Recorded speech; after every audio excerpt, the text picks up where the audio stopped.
뭐, 이런 하찮아 보이는 것들이 암을 치료할 수 있다고? 말도 안 돼. 여기 자신의 딸을 치료하기 위해 무슨 짓이든 할 준비가 되어 있는 한 영국인이 있습니다. 이 영국인은 한국에 이것들을 경험하면서 인생 최고의 순간을 맛보는데요. 무슨 일이 있었던 건지 함께 알아보겠습니다. 애청자 여러분, 1초만 투자하여 좋아요 부탁드립니다. 그럼 오늘의 사연 시작합니다. 안녕하세요. 제 이름은 존 맥스웰입니다. 저는 영국 런던에서 파티시에로 일하며 루미에르라는 작은 카페를 운영해 왔습니다. 이 카페 이름에는 빛이라는 의미가 담겨 있습니다. 저는 디저트와 빵을 통해 사람들의 마음속에 따뜻한 빛을 전하고 싶다는 소망으로 늘 온 정성을 다해 반죽을 하고 오븐 문을 열었습니다. 그 빛 가운데 무엇보다 가장 소중한 존재는 제 딸 11살 릴리입니다. 몇 년 전 아내를 잃고 릴리는 제게 아이라고 하기엔 그 이상이 삶의 전부 같은 아이였어요. 그런데 3달 전 릴리가 백혈병 진단을 받았습니다. 평온하던 일상이 순식간에 무너지는 기분이었습니다.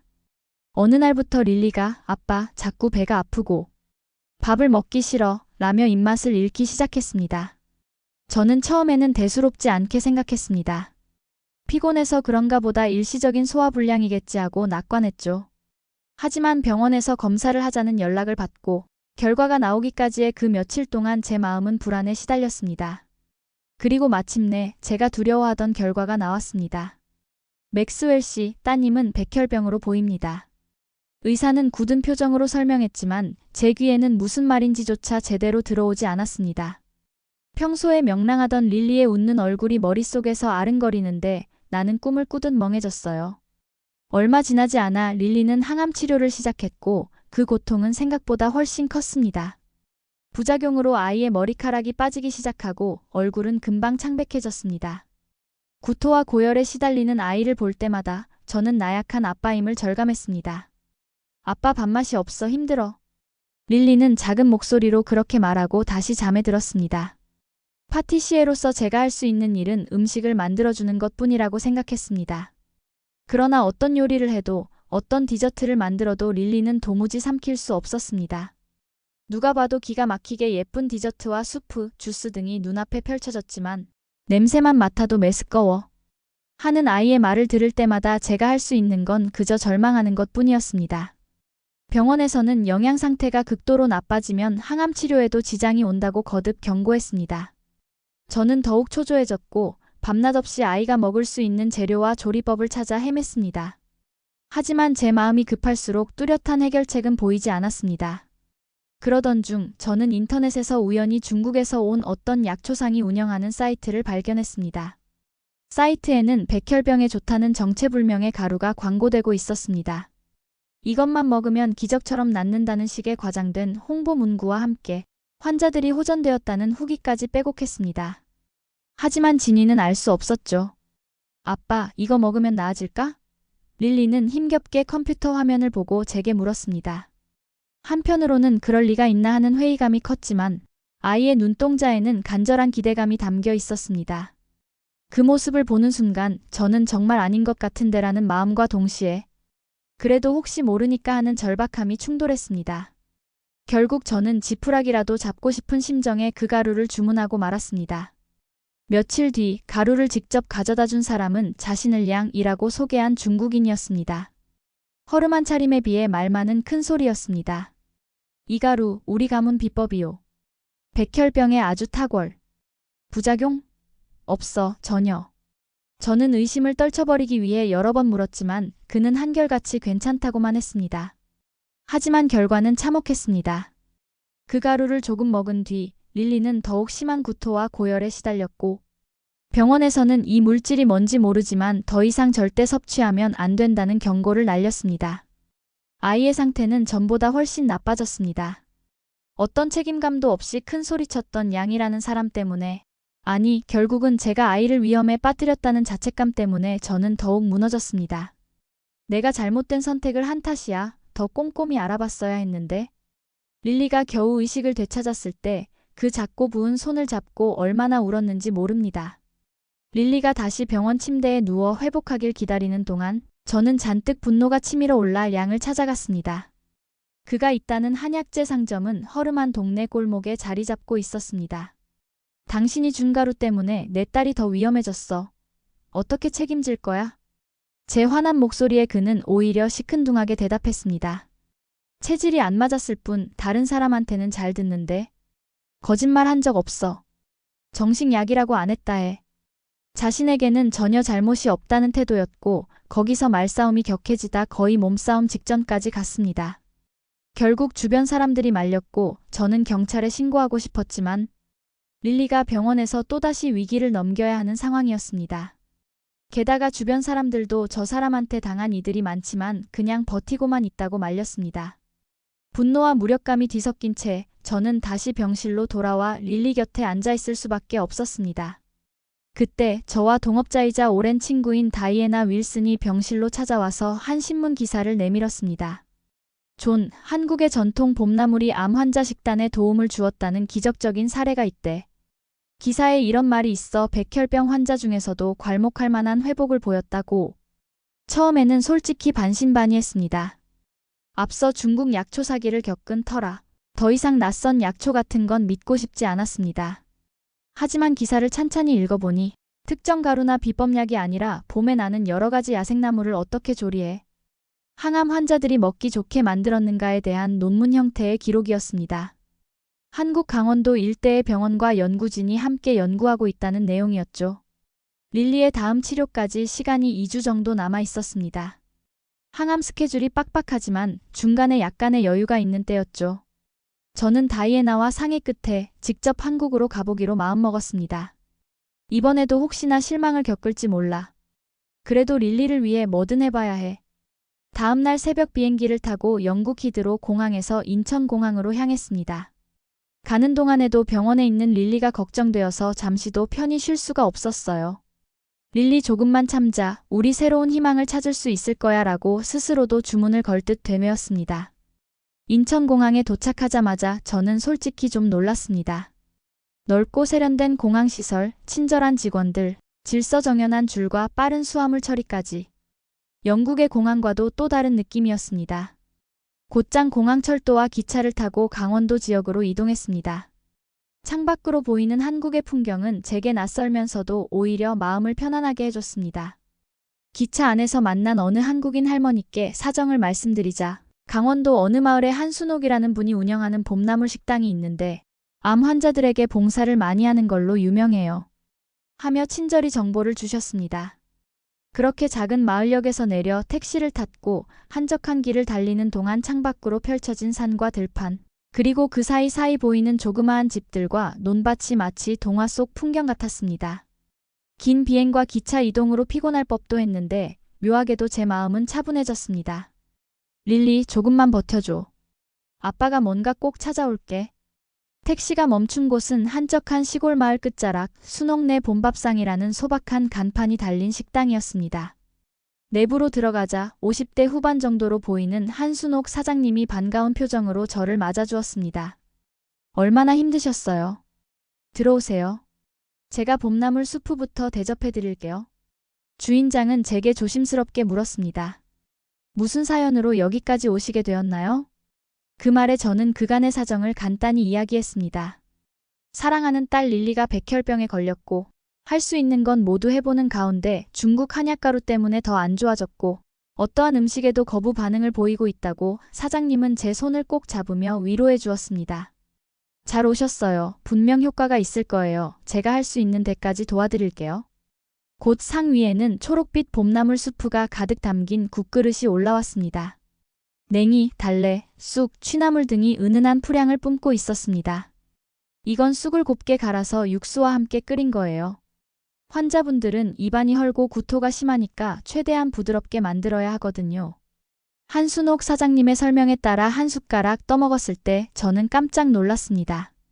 뭔가 씁쓸하거나 강한 향이 날 거라 생각했지만 오히려 부드러우면서 고소했고 은은한 단맛이 돌았습니다. 정말 맛있어요. 채소 수프가 이렇게 부드럽고 감칠맛이 있을 줄 몰랐습니다. 그러자 사장님은 웃으며 봄나물은 향이 강하지만 잘 손질하고 조리하면 누구나 부담 없이 먹을 수 있지요. 특히 암 환자분들에게 도움이 되는 성분이 많아요. 하고 설명했습니다. 저는 곧장 물었습니다.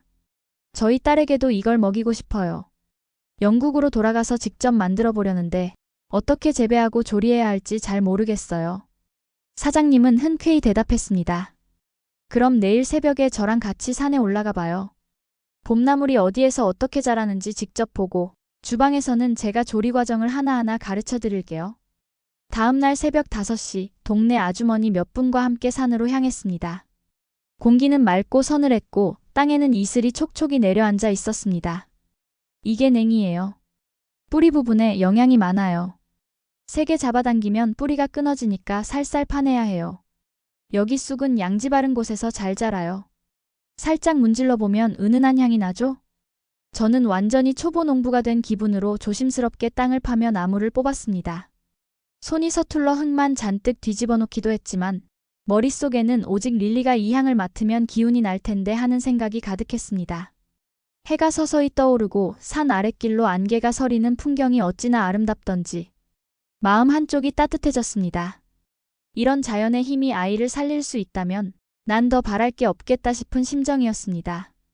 아침이 되자 식당 주방은 이미 분주한 손길들로 가득했습니다. 그 틈에 저는 사장님 옆에 서서 봄나물 손질과 요리 과정을 배웠습니다. 먼저 흐르는 물에 살살 헹궈요. 너무 세게 문지르면 안 돼요.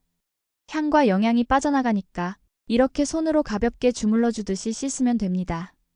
냉이나 달래 같은 것은 생으로 무쳐도 맛있지만 암 환자를 위해서는 최대한 부드럽게 만들어야 해요. 그래서 살짝 데친 다음 갈아주는 거죠. 물이 끓을 때 소금을 조금 넣으면 색이 예쁘게 살아나요. 데친 봄나물을 한 김 식힌 다음 육수에 넣고 믹서로 갈아요. 너무 오래 갈면 쓴맛이 돌 수 있으니 적당히 갈아주는 게 중요해요. 그리고 냄비에 옮겨 약불에서 한 번 더 끓이면 부드러운 스프가 됩니다. 감자나 쌀가루를 약간 섞어 걸쭉하게 만들면 미각이 예민해진 환자도 부담 없이 먹을 수 있어요. 항암 치료 중엔 짠맛보다는 은은한 단맛과 봄나물 고유의 향이 중요하거든요. 저는 눈을 반짝이며 모든 과정을 노트에 적었습니다. 그리고 속으로 굳은 결심을 다졌습니다. 반드시 돌아가면 이 레시피들로 릴리를 살려야 한다. 그리고 그 아이만이 아니라 다른 암 환자들에게도 희망을 나눌 수 있으면 좋겠다. 한순옥 사장님이 너무나 감사했습니다. 낯선 외국인에게 이렇게 친절하게 알려주시고 위로해 주시니 가슴 한구석이 너무나 따뜻해 왔습니다. 한순옥 사장님은 릴리가 봄나물을 먹고 건강해진다면 더 바랄 것이 없다며 조용히 미소 지으셨지요. 저는 꼭 다시 돌아오겠노라 약속하고 모두의 염원을 아는 채 식당 식구들과 작별했습니다. 영국으로 돌아오자마자 저는 병원으로 직행했습니다. 긴 입원으로 힘들어했을 릴리는 다행히 마취와 진정제 덕분에 깊이 잠든 상태였습니다. 아이가 잠에서 깨는 대로 제가 만든 봄나물 스프를 먹여보고 싶었습니다. 다음 날 릴리가 의식을 되찾았을 때 저는 조심스럽게 작은 보온병에 담아온 냉이 스프를 꺼냈습니다. 릴리, 이건 아빠가 한국에 가서 직접 보고 배워온 봄나물 스프야. 한 숟가락만 먹어보지 않을래? 아이의 얼굴에는 과연 이게 괜찮을까 하는 두려움이 스쳤습니다. 전에 가짜 한약가루를 먹고 크게 힘들었으니까요. 정말 괜찮은 거지, 아빠? 릴리가 작고 떨리는 목소리로 물었을 때 저는 아이의 손을 꼭 잡았습니다. 그래, 이번엔 달라. 걱정 마. 조금만 먹어보고 싫으면 안 먹어도 돼. 릴리는 작게 한 숟가락을 떠먹었습니다. 잠시 후 아이의 표정이 살짝 풀리더니 생각보다 괜찮아, 더 먹고 싶어. 라고 말했습니다. 몇 주 만에 처음으로 아이 스스로 조금 더 먹어보고 싶다고 한순간이었습니다. 저는 기쁨과 안도감에 눈물이 왈칵 쏟아졌습니다. 그렇게 조심조심 봄나물 스프를 시작으로 부드러운 쑥 미음, 달래죽, 취나물을 갈아 넣은 채소죽 등을 차차 늘려갔습니다. 그리고 놀랍게도 릴리는 매일 조금씩 더 먹을 수 있었습니다.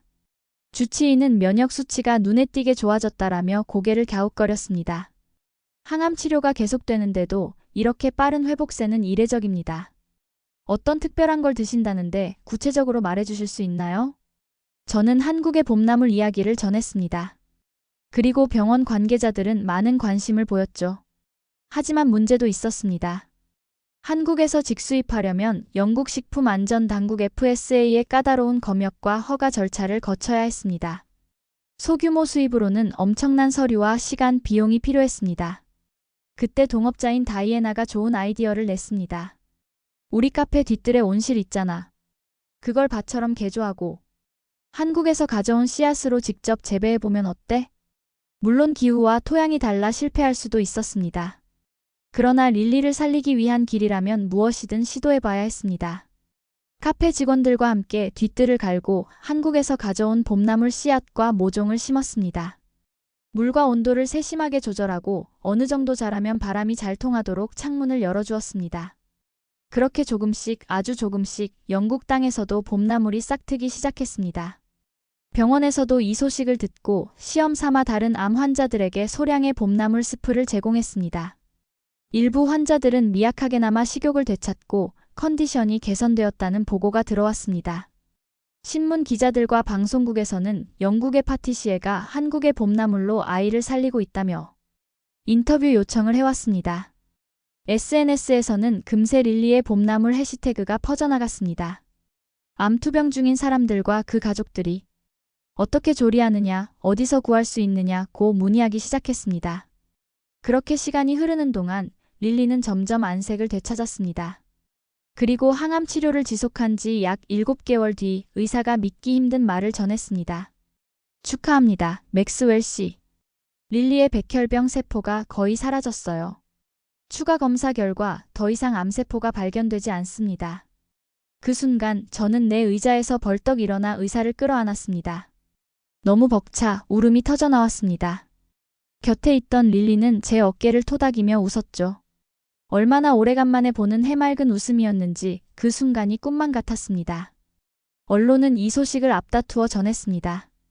릴리의 봄나물 기적이라는 제목이 붙으며 여러 병원에서도 한국의 봄나물 식단 연구를 본격화하기 시작했습니다. 후원자들도 늘어 더 큰 온실 부지를 임대해 체계적으로 재배할 수 있게 되었습니다.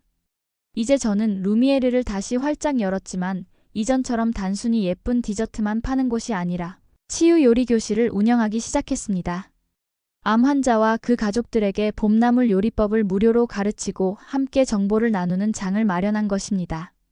릴리 역시 주말마다 종종 나와 자신이 직접 겪은 경험담을 들려줬습니다. 저 이 봄나물 수프 먹고 엄청 좋아졌어요. 머리카락도 다시 자랐고요. 여러분도 꼭 힘내세요. 환자들과 가족들은 릴리를 볼 때마다 정말 희망이 생긴다며 밝게 웃으셨습니다. 세상 무엇과도 바꿀 수 없는 보람을 느끼는 순간이었습니다. 그리고 릴리가 완치 판정을 받은 지 1년 후, 우리는 병원 옆 대형 온실에서 봄나물 희망 페스티벌을 열었습니다. 전국에서 모인 환자 가족들, 의료진, 연구자들이 한자리에 모여 서로의 경험을 나누는 행사였습니다. 그 페스티벌의 하이라이트로 한국에서 순옥내 봄밥상을 운영하는 한순옥 사장님이 직접 영국에 오셨습니다. 영국에서도 이렇게 봄나물이 잘 자라는군요. 대단하세요. 그 따뜻한 목소리에 저는 눈물이 핑 돌았습니다. 사장님이 아니었다면 저는 봄나물의 존재도 몰랐을 것이고 릴리가 살아날 기적도 없었겠지요. 사장님은 건강해진 릴리를 꼭 안아주며 기뻐했습니다. 이렇게 밝은 얼굴이 되다니 저도 가슴이 벅차네요. 정말 고생 많았어요, 릴리 양.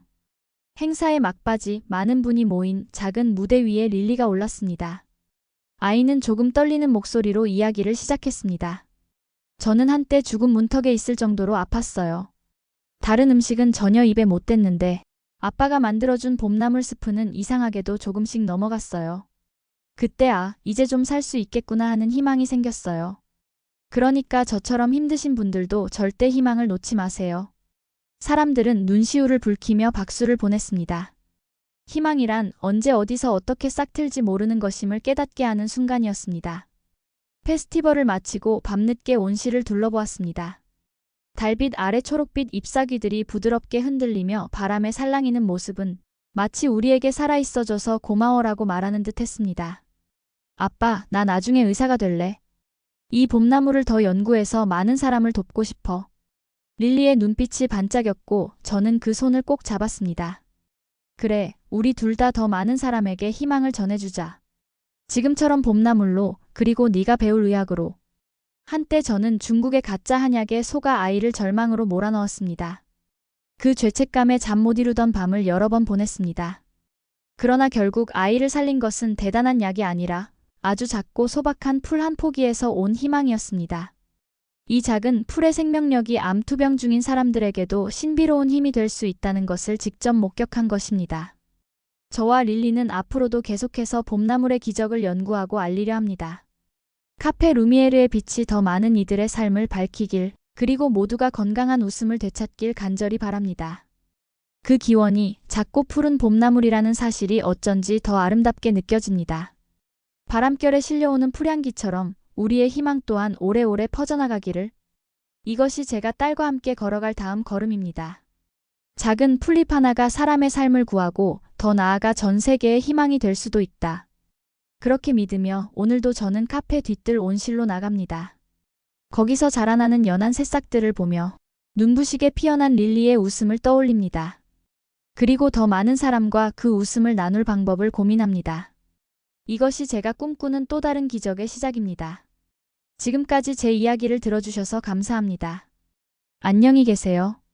오늘의 사연은 여기까지입니다. 재미있으셨나요? 저존의 이야기가 누군가에게 조금이라도 의미가 있었다면 좋을 것 같습니다. 사연이 재미있었다면 구독과 좋아요 부탁드립니다. 더 좋은 사연으로 다시 찾아뵙겠습니다. 행복한 하루 되세요.